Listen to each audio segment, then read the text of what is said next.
So the question is, can you ever outdo the naturals? I believe the answer is yes.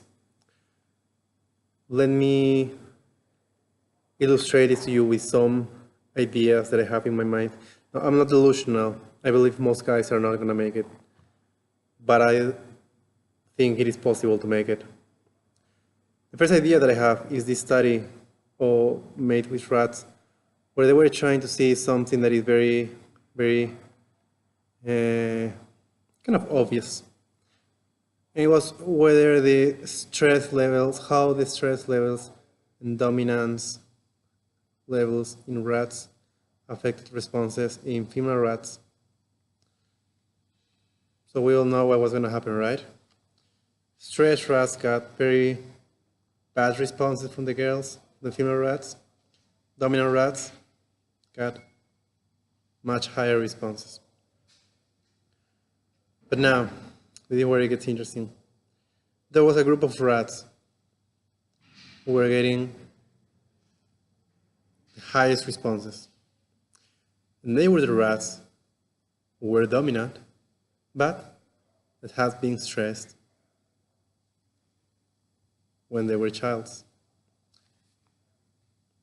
Why?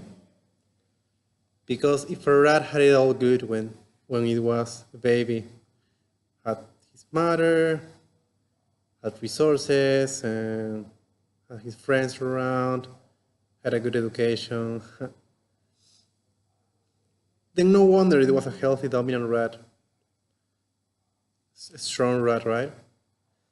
But then, if the rats were in a shitty environment when they were children, most rats grew up being like failure rats, but a few of them got much better.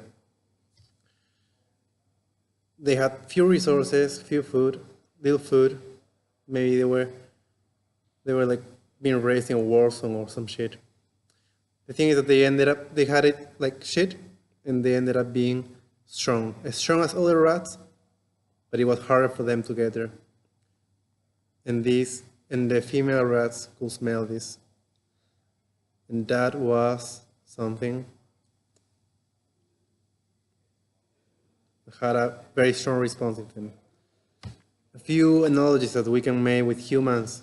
I read in some article mentioning this study how in the narrative, in sort of the literature, we could see this in an archetype, which is like the emotional damaged, strong killer, strong man, right? I don't know, the soldier who comes back from war, he's been through everything, but he's all like fucked up emotionally, post-traumatic disorder. That can be actually quite good for women, can have a response in women. Another example is the fact that the biggest millionaires, it's been seen that a high proportion of millionaires, they lost a parent when they were kids.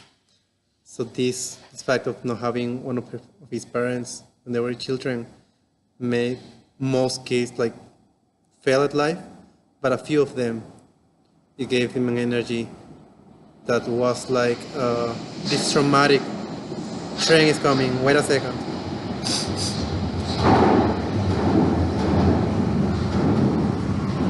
A few of them just ended up doing much better in life. And maybe this doesn't happen just with wealth and making millions, but also with other things. You just find your way through life and get better at things. But enough with this example. This is being too long now. Another example is the one that compares prodigies with late bloomers. They were trying to figure out what was the age where the masters in history, musicians, artists, when had they done their best work. And they found out that for some of them it was like 20 years old, and for some of them it was 40 years old, something like that. Again, do your research. The ones that got the best work at 20 years old, the Picassos and Mozarts of the world, they had been always good. They had it all here. Whoop, it was like an image. But there was another group called the late bloomers. These were the guys who were just trying out things and trying out things and trying out things and trying out things. And at some moment they made it. An example in painting is Cézanne, if I will remember. There's a whole explanation about why it works this way. You can read the book What the Dog Saw from Malcolm Gladwell. Another example, another case, interesting case, is the one that compares the journeys of Casablanca, the chess player, and this other guy, I forgot his name right now, to be fair. Alexian, wait a second. Players, best world.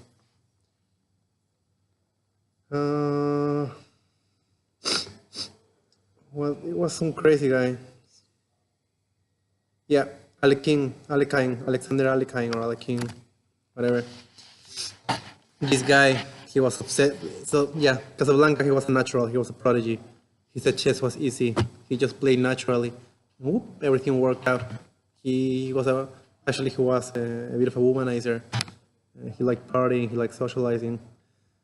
And then there was Alekhine, who was like more like the stereotypical crazy scientist, right?